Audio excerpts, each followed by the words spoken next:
We've realized how important the gut microbiome is to our overall health.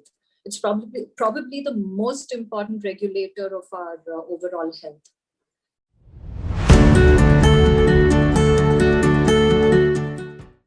Hello everyone, my name is Asim Gul and I'm an integrative nutrition health coach. I welcome you all to Back to Basics, a place where we focus on the power of basic lifestyle changes to heal ourselves.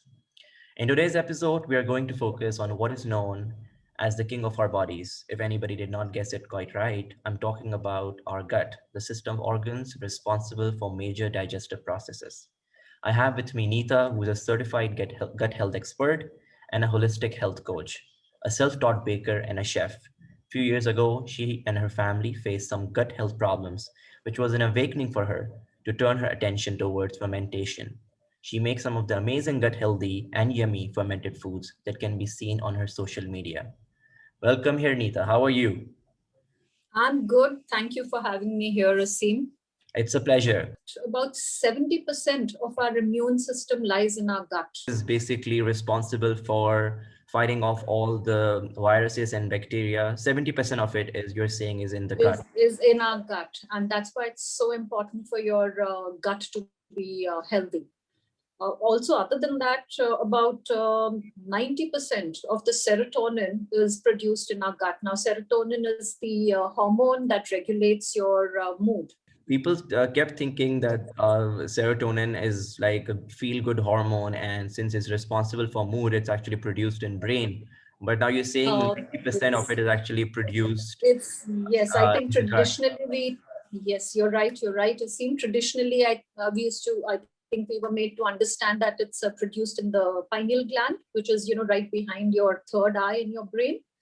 But it's actually produced in the gut. So if your gut is not healthy, there is no way serotonin is, the hormone is going to be functioning well in your body. And obviously then you have mental health problems because of that. I mean, this gut health is I mean, the importance of gut health is a no-brainer. Then, as you said, if it's responsible for our immune system, and then it's just responsible for our mood. So yes, that's how it goes. I guess this is how important it is. yes, and the gut also it's now known as your second brain, and Second it's brain. directly connected to your brain through your vagus nerve. And so there are signals going from your gut to your brain and back down to the gut all the time. Does it work two way, as you said? So signals are going Yes, from the yes, gut to it the works. brain. Yes, So if your gut yes, is not absolutely. healthy, you're not in a good mood. And if you're not in a good mood, then your gut health is not good. Gut is not, absolutely. So Okay. it's like a vicious cycle. Once one goes out of whack, it's a vicious cycle. The other thing which is very important is that vitamin D, which we all know today how important it is, for our sort of immunity because of the corona virus, and we're realizing how important vitamin D is. That's also synthesized in the gut. It is absorbed and then it has to be synthesized in your gut. So again, if your gut is not healthy, there is no way your vitamin D is going to absorb into your Now I body see why so many people, say that, oh, we are taking vitamin D supplements and we are spending enough time in the sunlight, but why are we still vitamin D deficient? So I guess the key to that is that you need to maintain a good gut health besides Absolutely. taking all the supplements. Need to eat foods that boost the good bugs in our gut and weed out the bad ones, because we have a sort of it's just naturally in our guts that you have good and bad bacteria. But when there is dysbiosis, which is when the things get out of balance, your bad bacteria increases and your good bacteria goes down. So we need to make sure that there are more good bacteria in the gut than bad. I see. If that So I also came across this, this statement about the good bacteria. It says that we are more bacteria than we are human. And Yes, is it true? absolutely. How is it work? I mean, this is crazy. Well, we actually have more bacteria in our bodies than we have Then the number of cells. cells. Then the number of cells. Yeah. Yes, yes. So, we really need to sort of go deep into this and make sure that we are looking after our, the bacteria that Good bacteria and we have in us. feed Yes. them well. Yeah. said eating foods which are fermented helps with keeping the good bugs happy and functioning well in our gut. Fermented foods are basically probiotic, so they help the good bacteria to function well. Probiotics. So the term probiotics is like you are feeding the good bacteria rather than saying Yes, antibiotics, which is something that is killing the bacteria. And I yes, mean, for all those people who don't know this, I think it's about killing all the bacteria that you have in your gut, which is the good and the bad. yes, Whereas we should be saving the good ones and killing the bad ones. So there hasn't been any. Neither is there any a way to kill the bad bacteria, or is it we just learning about fermenting foods to feed the good bacteria? there's nothing really much that we can do to kill the bad bacteria other than increase, because once your good bacteria is in place, that automatically keeps the bad bugs down. Keeps the bad bugs down. So good bacteria is that army Yes, that you need to prepare at all times, so it can fight off yes, the bad guys, which is yes, bad bacteria coming from absolutely, external absolutely, environment. Yeah, absolutely. great. So tell us, like, how does fermentation work? When you say fermented foods, how does fermentation work? Well, fermentation is a very natural process that happens when yeast and bacteria convert starch and sugar into alcohol and acids. Fermenting foods will promote the growth of the beneficial bacteria, which I just mentioned are known as probiotics. Yeah. We've, I think, recently heard so much about how probiotics are very important for our health, not just gut health, but our overall health, because eventually it's the gut health which matters. And, having the good bugs and our the microbiome in balance improves our immune function. Every culture in the world has fermented foods in their tradition. I don't think there is any culture in the world which has not been fermenting foods forever and ever. Earlier, I think fermented foods were, people were fermenting foods because food wasn't fruits and things like that were not available through the years. So you had to ferment them to preserve them so you could consume them, and they were not Okay, so easily fermentation, available what in. you're saying is fermentation also helps to preserve foods, and it can Yes. them last longer, right? Yes, So that's right. what That's are right. we talking about here? Which foods can be preserved or used to be preserved, as you said, in some of the cultures? So, the very common foods that we would all know about would be sauerkraut from Germany. There is kimchi from Korea. There is miso and natto from Japan. There is tempeh from Indonesia. There is kanji and a host of other things from the Indian culture. I, in fact, would love to know what is a commonly consumed fermented food in Pakistan. So we have yogurt. I guess yogurt is the easiest fermented food that I see. A lot of people do fermentation that way, and yogurt is helping them out. I think. Right. Besides that, I think um, people started doing kimchi and sauerkraut, as you said. Uh, what about kefir? Is kefir a fermented food as well? Absolutely, absolutely, it is. Okay, right. So you talked about a few fermented foods and around the world that we know of in different cultures. What about your country? Oh, we have a lot of fermented foods. There are, there are things like dosas and idlis, which are done in South India, where the batter is fermented overnight. There are, there's dhokla, there's um, handwa, which is, done in the state where I'm living at present. Okay. Uh, there is kanji, which is something which is done in the north of India, which is normally made with black carrots. I do it with beetroot because I love beetroot. So as you said, it's a natural process, right? But do you Right. keep add something to these foods? Like as you said, like black carrots, do you need to add something to it, leave them somewhere? What are the conditions under which fermentation? Okay. Okay. Now this is called fermentation, where you're just adding salt, and to kanji you normally add mustard seeds. You can add in any spices that you want. I normally like ginger in it. And then you just let it, you shut the jar and you just naturally ferment it for 5 to 7 days, depending on how, fermented you want the food, because the longer you ferment, the more complex the flavors. Everybody doesn't like, highly fermented foods. True. So it's entirely up to you how long you want to ferment. So if salt is not added, will fermentation take place? It needs some kind of, sort of either a starch or a sugar to start the fermentation. In some cases, you're also adding a little, some fermentation liquid that you have left over from some earlier batches, or you can add whey, which is, when you separate your yogurt, the whey that you get from that, you can add a few tablespoons of that. So that again, speeds up the fermentation process. I don't normally like to do that, because I like the slow fermentation, because it develops the flavors better. Yeah, so I keep looking at how people saying the Mediterranean diet is one of the healthiest diets, and I happened to visit one of these countries, and like I was in Turkey. I saw these jars where people had put cucumbers and carrots.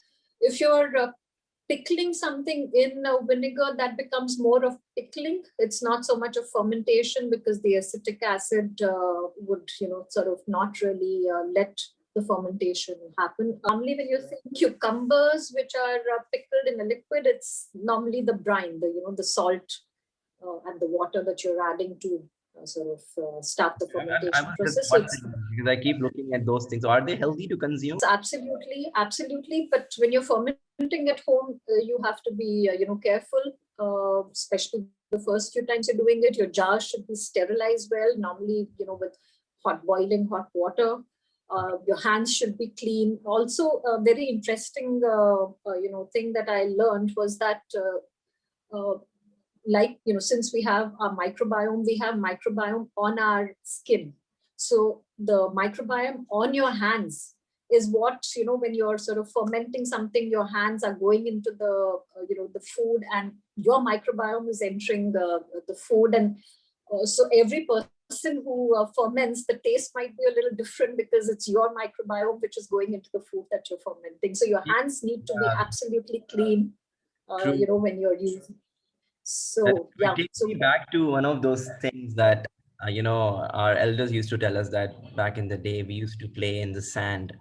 Sand, and those were also good microbes that we got from the sand. And when we were consuming food, and in general, whenever we were bringing our hands closer to our mouth, those good bacteria was also going in our gut and helping us out there. That's really unfortunate, because we've become, I think, too hygiene conscious. And that's the reason why maybe a lot of us have these gut problems, because, the microbes that we would get from soil, what children would get from playing in the mud or in sand, or, just by being outdoors, are not happening now, because we spend so much time indoors. That's definitely a major takeaway for a lot of people, whoever is extremely, I would say, I would add the word extremely here, extremely hygiene conscious, that some of those microbes are obtained from the soil in the garden. So you don't have to really worry about using all those chemicals that we have really been flooded with these days. We are washing sanitizers and all the hand washes that were never found back in the day. So when you're, consuming these fermented foods, that improves your digestive health, and will help reduce if you have bloating and gas. It also improves your immune system, which I mentioned earlier. This, by improving your immune system, you're reducing inflammation in the body.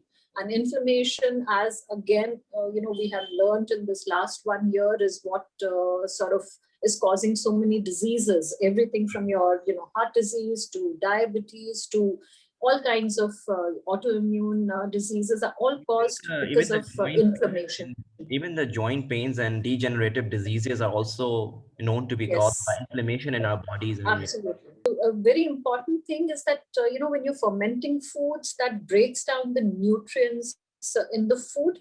So when the nutrients are broken down already, when you're consuming it, it becomes, very easy for your body to digest those, or rather absorb those nutrients. I'll give you an example of that, a very interesting one, which is that, lactose, a lot of people are lactose intolerant. So lactose in milk, when you ferment the milk, if you're making yogurt or you're making milk kefir, when you ferment the milk, the lactose is broken down into simple sugars, which are glucose and galactose. Okay. And when the lactose is broken down, the lactose is what is hard to digest. When it's broken down into these simpler sugars, the body is able to digest the milk products that you have fermented much more easily. Is it safe to say people who are lactose intolerant, they can actually consume kefir and yogurt? In some cases, yes. In some cases, definitely, it's a trial and error. You have to, sort of see what, because at the end of the day, your body best. Not a doctor, not a nutritionist, not an outside person. It's you who knows your body, and you have to, sort of see when you're adding on a food or you're doing something. We are bio individuals, and we keep hearing Yes, that one person's food is another person's poison, and so absolutely. not everything works for everyone. You really need to see and experiment with yourself, know your body, what works for it and what doesn't. Fermentation breaks down anti-nutrients, and the anti-nutrients are things like phytates, lecithins, even gluten, in the food. So when all these anti-nutrients are broken down, it makes absorption of the food easier. I think that's so much that people need to understand how fermented foods are really helping them out in all ways, and just keeping diseases at bay, thinking about all the benefits that they accrue. Uh, Moving Yes. on to if we were to talk about a few foods that we can ferment easily, because, as I said, people are busy and occupied with their lives and so many things are going on. What do you think are the easiest foods that can be fermented with fewer ingredients, I would say? When I think of fermentation, I think of transformation. You can actually see the microbial activity happening in the jar, and it's amazing. It's like, I just love sitting and looking at my jars and, watching them sort of watching the microbes grow, and you can actually see the fizz. It's really an amazing Does it start from thing day to one? watch. Does it start from day one? No, it takes it again. It depends on what kind, because there different types of fermentation that you do. So it depends on what kind of fermentation you're doing. It could start on the second day. It could sometimes take 2-3 days to start. But once it starts, you can see the activity happening. Okay, I'm gonna try this for sure. One fun fact that I want to tell you is that fermented foods which have live active cultures may contain, I cannot say for sure, but may contain over 1 billion microorganisms per gram of food. That's how amazing fermented food can be. It's amazing, Neeta, how I consume the same milk doesn't make me feel that great. But when this is fermented into yogurt and I have it in the morning for my breakfast, I think the feeling is just amazing. It makes me feel lighter, and as you said, when you're obviously, your serotonin is being fed, you feel better. Yes. Your immune system is getting stronger. So I think it's amazing the way fermented foods are adding these microbes to the food that was, not considered to be too healthy. So, the That's dairy right. is causing a lot of bloating and, is an allergen for some people, but converted and fermented into yogurt, it is doing wonders. If you would want to share, maybe, would you want to share a few recipes? So you can pickle literally, any vegetable, starting from cucumbers to lemons and limes to any, mostly any vegetable that you want to pickle. Right now, I have, I think there's cabbage, there's beetroot, there's carrots. I even have sprouted green chickpeas, which are being fermented. This is now all, experimental. I don't know what the final result is going to be, because this is just me trying out different things, but it's a lot of fun. And that's the other thing I want to say, that when you're fermenting, just have fun with it. It's, have fun with the entire process of like observing how yes. and it's taking. Yeah. And if something doesn't turn out well, too bad. Just chuck it and, start But I mean, something it's new. still as long as it is fermented, it does have the microbes that you're consuming. So don't go with the taste. It's fine. Just Well, yes, no. Also, you have to watch for things like mold, because there's certain ferments which can get molds. So that's the reason I was saying that you have to be careful. If something gets mold, you need to chuck it. You cannot consume it. Also, there are a lot of fruits that you can ferment. You can, either just lacto ferment them, or you can ferment them in honey. In fact, garlic fermented in honey is like supposed to be really, really good for your gut. But you're fermenting it for over 2-3 months. It takes, it's a long fermentation, but it's how many excellent. months? I mean, Generally, how many months? 2 to 3 months at least. 2 to 3 months. Yeah, I think Yes. my mother did that, and she was saying the same thing. It's amazing for your gut, so maybe I'll give it a shot. Yes.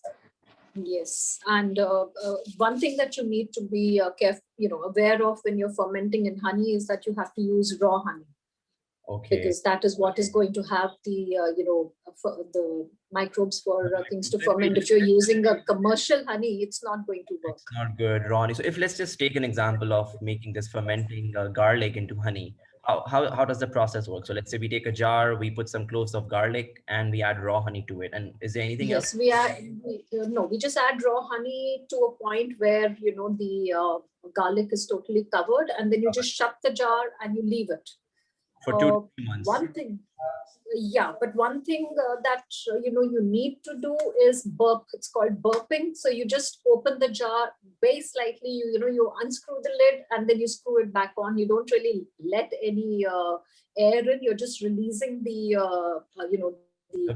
carbon dioxide. Yeah. So it's called burping. So a lot of things which you're sort of doing in shut jars need to be burped. So you have to be sort of willing to spend that time every day on looking after your whatever This babies. is done every day. Every day for the first few days till the fermentation process starts and things settle down. This can stay in the pantry, or this has to be in like any sort of temperature. I know this. When you're fermenting, you're doing it at room temperature. Room temperature. So it's and once pantry inside like a cupboard cabin. And fine. Yes, it needs to be not too much light. Okay, you don't want too much light. Yeah, and once you feel that your product is ready, it's you've got the taste that you've achieved, the taste that you want. Then I like to put it in the refrigerator, because then it can stay there for months. And so then fermentation process basically stops once you put it in the refrigerator. It does not stop. It just slows down. It slows down. It doesn't stop. Can we move it, as you said, like can we shake the jar during the fermentation, or it's best not to do that? Yes, you can. Like the honey and garlic, you are supposed to shake the jar every day. Okay. So I normally do it before I burp it. Otherwise, the honey tends to sort of seep out sometimes. And it's always best to place, a tray or something under the things that you're fermenting, because sometimes there can be overflows if there's too much carbonation.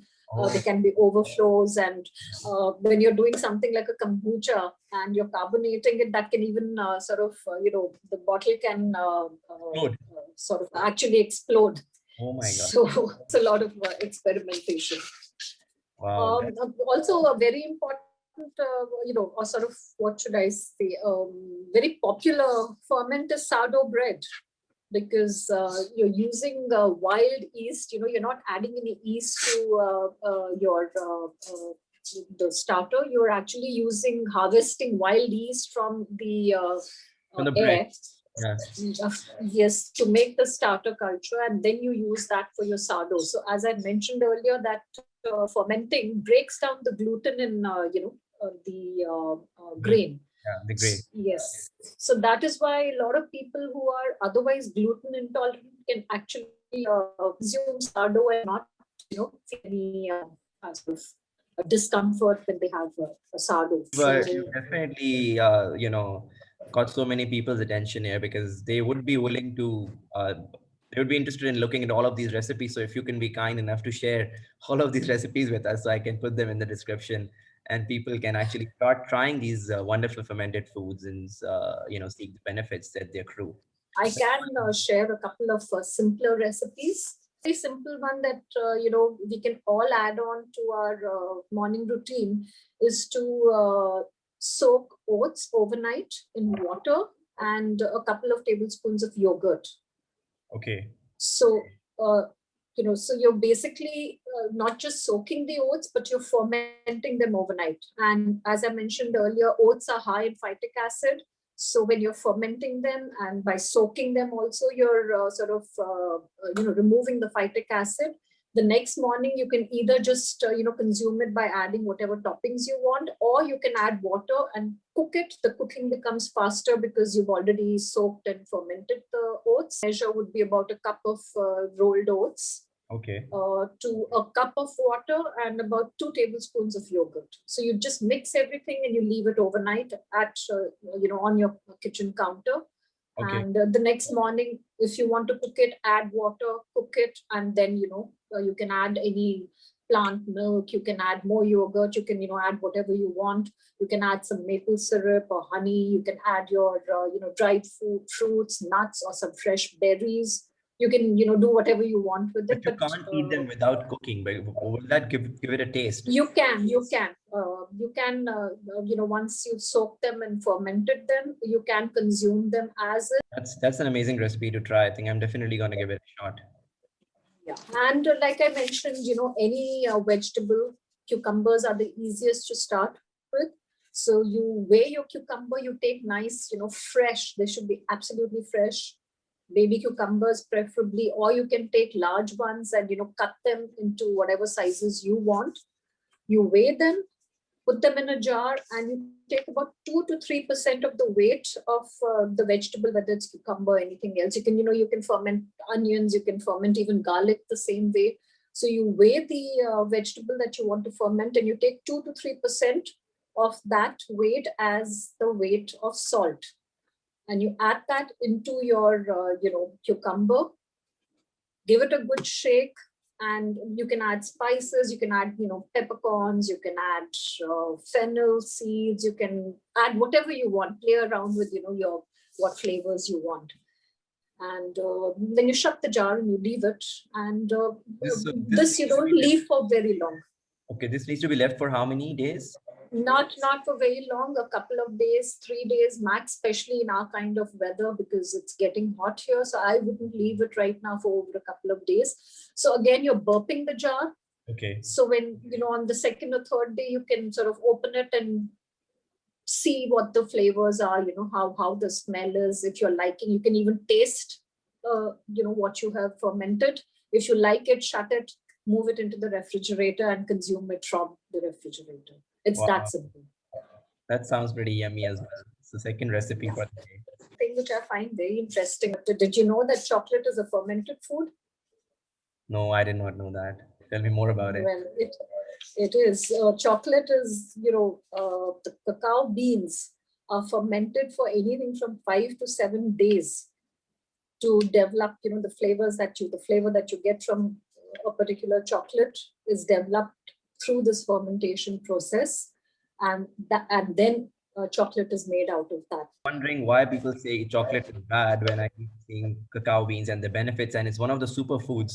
So then I came across this thing that, it's the sugars and all the other ingredients that go. So maybe the milk, because there's, if you're having milk chocolate, there's also lactose in it. So dark chocolate is good. It's better to stick to, the darker the chocolate, the better. Even tea and green tea is also a fermented food. Yes. That's why green tea. Yeah. Green tea.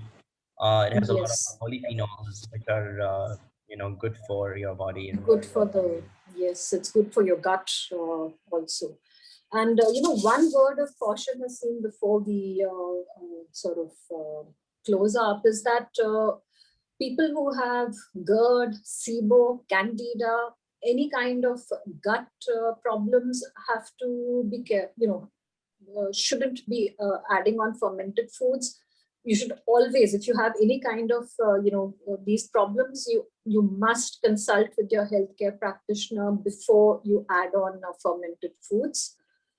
Even for normal people who have not been consuming so much of fermented food, when you first start having fermented foods, you're going to experience a little bit of gas and bloating, as with any other probiotic. Even if you're taking a probiotic supplement, you will feel a little uneasy, maybe Yeah. have gas and bloating. So you have to start very slowly. Don't just start consuming a whole lot of fermented foods at the same time. Start slowly, let your gut get used to it, and build up whatever it is that you want to consume. That's very important.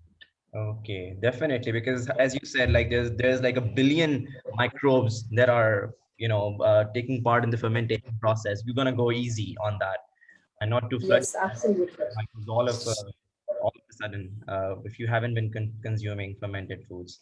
That's amazing. Yes. So yeah, thank you, Neeta, for taking our time and giving us a wealth of knowledge on fermented foods and their impact on our Bye. health. I think it's time we realize the importance of healthy functioning of this system, which I said gut health. What was once said by Hippocrates that all disease begins in the gut.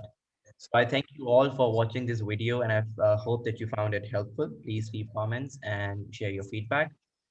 Share it with your loved ones as well if you liked it, and most importantly, take lots of care of yourself because you matter.